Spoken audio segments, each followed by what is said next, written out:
They say America is the land of freedom, of equality, of progress. But after nearly 250 years, the highest office remains untouched by a woman. Is this a liberal democracy, or just a masculine illusion of one?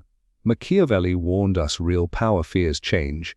So, what are Americans really afraid of?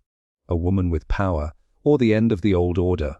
Niccolò Machiavelli, writing in the early 16th century, laid out one of the most enduring frameworks for understanding political power in his work The Prince. Though centuries have passed, the essence of his ideas continues to shape modern political behavior, often unconsciously. To understand why the United States, a nation that claims to be a model liberal democracy, has yet to elect a female president, we must first understand how Machiavelli defines leadership, power and public perception. At the heart of Machiavelli's political thought lies a concept known as vert, a word that doesn't translate neatly into English. It's not simply virtue in the moral sense, rather, vert refers to a leader's capacity to shape fortune and circumstances to their advantage. It includes qualities like decisiveness, boldness, strategic ruthlessness, and the willingness to act beyond conventional morality, if necessary. It is the ability to command, dominate uncertainty, and impose order, even through deception or force when required. In The Prince, Machiavelli famously asserts that it is better to be feared than loved if one cannot be both. He recommends that rulers must appear merciful, faithful, humane, and religious, but be prepared to act in the opposite manner when it serves their power. This doctrine of image versus reality, appearance versus intent, forms the backbone of realpolitik and is a central reason why many strong female candidates in America, despite qualifications, have struggled to break the highest glass ceiling. American political culture still measures leadership using this Machiavellian yardstick, often subconsciously. The presidency is not just a role of governance, it is a projection of power. It is the image of someone who can face chaos, war, and global threats, and respond with resolute strength. The symbolic commander-in-chief must not flinch, they must dominate the stage, and historically, these are traits coded as masculine, rooted in centuries of patriarchal narratives where power equals control and control equals manhood. When women in politics demonstrate traits associated with vert, forceful leadership, aggression, ambition, they are often penalized by the public for violating traditional gender expectations. A man who is ruthless is seen as strong or decisive, whereas a woman who shows similar traits may be labeled as cold, calculating, or unlikable. This double standard reveals that while America's institutions may be formally democratic and inclusive, its cultural expectations remain anchored in a masculine model of power. This is where the contradiction emerges. A liberal democracy that promotes equality still clings to an ancient archetype of leadership rooted in Machiavellian realism. The electorate, knowingly or not, is still influenced by the fear of what happens when traditional power structures are altered. The woman president represents not just a political shift, but a symbolic rupture, a challenge to centuries of how Americans have perceived strength, authority, and command. Moreover, Machiavelli also emphasized that fortuna, luck or fate, must be mastered through vert. Yet, in America, the female candidates who have come close to the presidency have often been deemed unlucky, suffering from bad timing, political sabotage, or polarizing narratives. But was it really luck, or was it the nation's enduring discomfort with a woman wielding ultimate authority? To put it bluntly, Machiavelli might suggest that Americans have not yet fully embraced the kind of vert that includes feminine leadership, because they still associate real power with masculine traits. Until the American electorate evolves its perception of power, until vert is recognized in diverse forms, the unchosen lady president will remain a powerful symbol of what liberalism has promised, but not yet delivered. Niccolò Machiavelli's conception of leadership centered on vert, the ability to command, dominate, and manipulate the circumstances of fortune, was never gendered in theory. But in practice, his model of leadership has historically been embodied by men. The image of the ideal leader, from classical antiquity to modern politics, has often been one of masculine strength, a figure who is calculating yet charismatic, feared yet respected, ruthless yet revered. In the American political imagination, this archetype persists. Despite societal progress, leadership remains culturally encoded as masculine. When voters envision a president, someone who must authorize war, confront global threats, negotiate with rival powers, or deliver stern addresses in times of national crisis, they often default to a figure of stoic masculinity. This is not always conscious, rather, it is the product of deep-rooted historical narratives reinforced over generations. This perception presents a fundamental obstacle for women seeking the highest office in the land. When a female candidate embraces traditional leadership traits, confidence, ambition, decisiveness, aggression, she is frequently subjected to a different standard of judgment.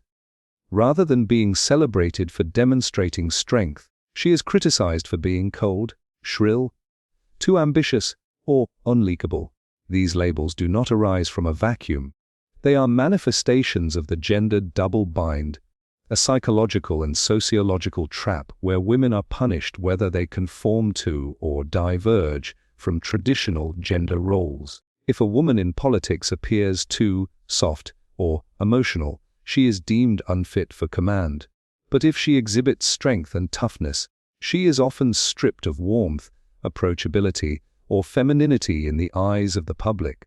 Male candidates are rarely asked whether they can balance strength with empathy, but this question becomes central to every female presidential hopeful's media coverage. The implication is clear: leadership and femininity are still seen as opposites in American culture. This dichotomy becomes even more evident when we consider how women leaders are perceived globally. While nations like Germany, New Zealand, Finland, and India have had female heads of government, America, despite its wealth, education, and global influence, lags behind. The resistance to a woman in the Oval Office isn't due to a lack of qualified candidates. It is due to a collective hesitation, perhaps even subconscious, that questions whether a woman can embody the Machiavellian model of political authority without breaking the unspoken social contract about gender expectations. Consider Hillary Clinton's 2016 campaign. As a former First Lady, U.S. Senator, and Secretary of State, she was more qualified than most male contenders in modern history. Yet, she was relentlessly criticized for being calculating, for lacking authenticity, and for being too political, traits that would often be seen as strategic and necessary in a male candidate. Her loss was not simply a political defeat, it was a cultural revelation. America had not yet reconciled its image of power with the possibility of a woman embodying it. In contrast, male candidates are often admired for the very traits that would doom a female contender: directness, emotional detachment, strategic ruthlessness. These are Machiavellian traits, hallmarks of vert, that continue to be romanticized in men but demonized in women. This is the paradox. America preaches liberalism, equality, and freedom, yet still expects its leaders to fit a narrow, masculine mold. Until the American electorate can dissociate strength from masculinity and leadership from traditional male dominance, the idea of a woman president will continue to feel, for many, like a disruption rather than a progression. And as long as the double bind remains, where femininity disqualifies strength and strength disqualifies femininity, no woman, no matter how qualified, will be allowed to fully step into the brutal Machiavellian role that the American presidency demands. The United States has long positioned itself as the torchbearer of liberal democracy. Its foundational documents speak of freedom, equality, and the right to pursue happiness. Its foreign policy is often framed around promoting democracy abroad. Its media, universities, and institutions consistently endorse values of inclusion, diversity, and equal opportunity. But the fact that America has never elected a woman president, while dozens of other democracies have, raises a serious and necessary question. Is American liberalism truly liberal in its core values, or is it simply liberal in branding? This question cuts deeper than partisan politics. It probes the philosophical integrity of American democracy itself. Liberalism, as a political philosophy, is built on the premise of individual rights, equality before the law, and rational public discourse. It assumes that talent and merit, rather than identity, should determine leadership. But if that were truly the case, the absence of a female president in nearly 250 years cannot be explained without confronting uncomfortable truths about the gap between principle and practice. At the heart of the issue is the distinction between performative liberalism and substantive liberalism. Performative liberalism is what we see in campaign slogans, social media posts, and polished speeches. It is the outward projection of egalitarian values. It celebrates diversity, applauds inclusion, and champions progress. But substantive liberalism requires structural change, cultural transformation, and institutional accountability. It asks whether systems genuinely empower those historically excluded, or merely accommodate them symbolically. In many ways, American politics excels in performance. Women are present in high offices: senators, governors, secretaries of state, and Supreme Court justices. Female candidates are frequently invited to debates, covered in news cycles, and praised for breaking barriers. But when it comes to the most powerful position in the land, the presidency, they are still sidelined. Why? One explanation lies in the deep cultural codes that operate beneath the surface of American democracy. While the Constitution may be gender neutral, the political psyche of the nation is not. Centuries of male-dominated leadership have created a subconscious association between authority and masculinity. The presidency is not merely an administrative role, it is a symbolic throne, and symbols are slow to change. The American voter is taught to believe in freedom of choice, but their choices are shaped by decades of gendered storytelling. Films, textbooks, political biographies, and even children's literature often depict leadership in traditionally masculine terms: decisiveness, aggression, dominance. As a result, when a woman exhibits these traits, she is seen as unnatural or inauthentic. This cultural conditioning runs counter to the very ideals liberalism claims to promote. Machiavelli, if observing today's America, might argue that the state's embrace of liberal values is strategic, not moral. It maintains the appearance of openness, while preserving the structure of traditional power. Liberalism becomes a costume, a well-crafted narrative used to claim moral superiority, even when the structures of exclusion remain intact. This becomes even more evident when we consider that other nations, some with shorter democratic histories or more conservative cultures, have successfully elected women as heads of state. From Indira Gandhi in India to Angela Merkel in Germany, from Jacinda Ardern in New Zealand to Ellen Johnson Sirleaf in Liberia, women have led with strength and effectiveness. These nations did not always boast of liberal superiority, yet their electorates were willing to see leadership beyond gender. The American case, then, is not a question of access but of acceptance. Women can run, they can campaign, they can lead Senate committees and hold cabinet positions. But when it comes to becoming the face of the nation, the commander-in-chief, the ultimate symbol of American power, they are still seen as a risk. So the question remains, is America ready to practice the liberalism it preaches, or will it continue to market itself as a progressive society while clinging to patriarchal structures beneath the surface? Until the nation is willing to confront this contradiction, the claim to be the world's leading liberal democracy will remain, in part, a myth, brilliantly branded but selectively applied To understand the complex intersection between gender, power, and political perception in the United States, it is essential to examine real-life case studies. Among the most telling are the presidential campaigns of Hillary Clinton and Elizabeth Warren, two highly accomplished women who met a common fate: public rejection at the final gate of ultimate political authority. In Hillary Clinton's 2016 presidential run, the contradictions of American liberalism came into full view.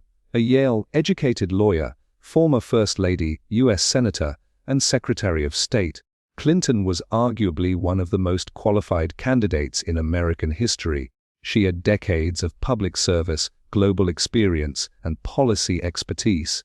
Yet, throughout her campaign, she was relentlessly portrayed as untrustworthy, cold, and too ambitious. Her tone, wardrobe, expressions, even her laughter, were dissected by the media and political opponents in a way that male candidates rarely, if ever, experience. But beneath the surface of this scrutiny was a powerful narrative, the fear of a woman wielding full executive power. Clinton's perceived ruthlessness, strategic thinking, and political stamina, traits that should have solidified her standing as a strong leader, were instead turned against her. She was accused of lacking authenticity, being calculating, and, in the most Machiavellian twist of all, too politically experienced to be trusted. Critics from both the left and right painted her as either a manipulator of the system or a symbol of establishment corruption. But in reality, many of these criticisms were rooted in a discomfort with her commanding female presence, an unease that transcended policy differences or party affiliation. Consider the infamous 2016 debate moment when Donald Trump loomed behind her on stage. The optics were striking, a towering man shadowing a woman who stood firm but was expected to remain composed, gracious, and measured. Had Clinton responded assertively, she would have been labeled angry or shrill. Had she shown vulnerability, she would have been called weak. It was a no-win scenario, a gendered political trap. Similarly, Elizabeth Warren's 2020 campaign faced the barrier of electability myths. A former Harvard law professor and consumer rights advocate, Warren brought policy depth and clarity unmatched by most of her competitors. Her plans for everything showcased intellectual rigor and administrative foresight. But again, the media narrative turned: she was too professorial, not likable enough, or not electable. This term, electability, is particularly insidious. It pretends to be an objective measure of viability, but is deeply shaped by gendered expectations. When voters and pundits claim a woman is not electable, they are often projecting societal biases rather than rational predictions. It becomes a self-fulfilling prophecy. If enough people believe a woman cannot win, they will vote for someone else, thus ensuring she doesn't.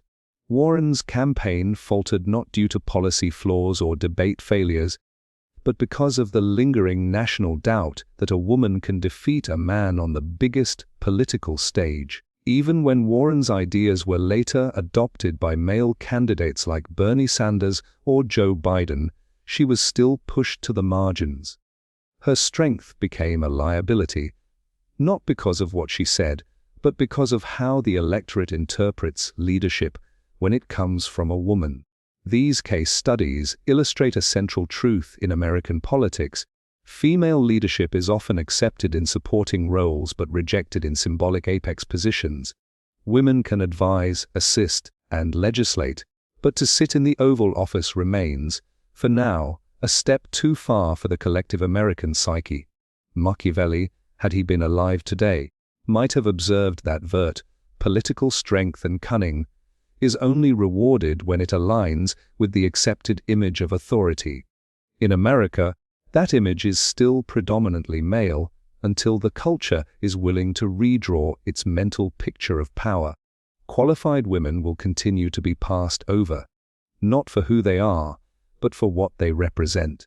In nearly 2.5 centuries of American democracy, not a single woman has been elected President of the United States. This fact alone stands in stark contradiction to the nation's claim of being a global leader in liberalism, equality, and progress. While women have served in Congress, the cabinet, and even as vice president, the Oval Office has remained an exclusively male domain. Many extraordinary, qualified, and visionary women have stood as candidates, some in fringe movements, others as serious contenders in major parties. All of them had the intellect, experience, and moral courage, yet none prevailed. Was it merely public hesitation? Or were there deeper, darker forces, the political establishment, cultural archetypes, or systemic biases, that ensured power remained in familiar, male hands? Let us walk through history and meet these unchosen women and ask why America could not, or would not, choose them. 1. Victoria Woodhull's 1872 Too early for equality, the first woman to run for the presidency, did so when women could not even vote. Victoria Woodhull, a suffragist, stockbroker, spiritualist, and radical reformer, declared her candidacy in 1872 under the Equal Rights Party. She campaigned for women's suffrage, labor rights, and even free love, the right to divorce and remarry. Her platform was revolutionary and decades ahead of its time. She even nominated Frederick Douglass as her running mate. But her boldness provoked a brutal backlash. She was arrested days before the election for publishing allegations of adultery in a newspaper, a charge rooted more in social punishment than criminality. Woodhull's run was never seen as legitimate by the establishment. It was treated as a provocation, a disturbance, not a political movement. In truth, she threatened the foundations of the male elite. She was silenced by the combined forces of patriarchy, media, and moral panic. 2. Margaret Chase Smith, 1964, the Iron Lady before Thatcher, a Republican senator from Maine. Margaret Chase Smith was the first woman to have her name placed in nomination for the presidency by a major party. She had served in both houses of Congress and stood up courageously against McCarthyism. She embodied integrity, courage, and competence. Yet in 1964, the Republican Party treated her candidacy as a novelty. Commentators patronized her speeches. Fellow Republicans viewed her as a token. She was not taken seriously, not because of what she lacked, but because of what she was, a woman in a man's domain.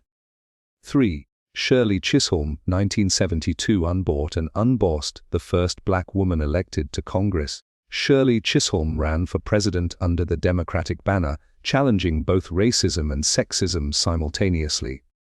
Her platform focused on racial justice, women's rights, and economic reform. She was excluded from televised debates, denied Secret Service protection, and sabotaged by the Democratic Party itself. She famously said, "I met more discrimination as a woman than for being black." Despite threats and institutional resistance, Chisholm carried herself with dignity and strength. Yet the system worked against her from the start. Closed doors, closed minds, and calculated indifference. 4. Geraldine Ferraro, 1984, The Glass Cliff, though not a presidential candidate herself. Geraldine Ferraro was the first woman on a major party presidential ticket as Walter Mondale's running mate. The Ferraro nomination was historic, but also politically risky. She was placed on a ticket that had little chance of winning against Reagan in 1984, a classic case of the glass cliff, promoting women into leadership roles during crisis or imminent defeat, setting them up to fail. Though she campaigned with brilliance, she was constantly interrogated about her husband's finances, her religion as a Catholic, and her readiness. Despite being a seasoned politician, she opened the door, but the system closed it just as quickly. 5. Hillary Clinton, 2008, 26 Eve, the closest contender. Hillary Clinton's campaigns are the most high-profile case studies in modern American political history. In 2008, despite being the early favorite, she lost to Barack Obama, a charismatic outsider with less political experience. Her campaign was criticized for being too cautious, too calculated, and too traditional, despite her vast knowledge of foreign policy and years of public service. In 2016, She made history by becoming the first woman to win the presidential nomination of a major party. She had the backing of the establishment, a strong ground game, and a clear vision. Yet, she lost to Donald Trump, a reality TV star with no political experience, plagued by scandals, sexism, and xenophobic rhetoric. Why critics and supporters alike point to misogyny, the media, FBI interference, Russian disinformation, and Democratic infighting. But deeper still, her defeat revealed a cultural anxiety about powerful women. Clinton was portrayed as corrupt, untrustworthy, and cold, labels that stuck not because of evidence, but because of gendered narratives centuries in the making.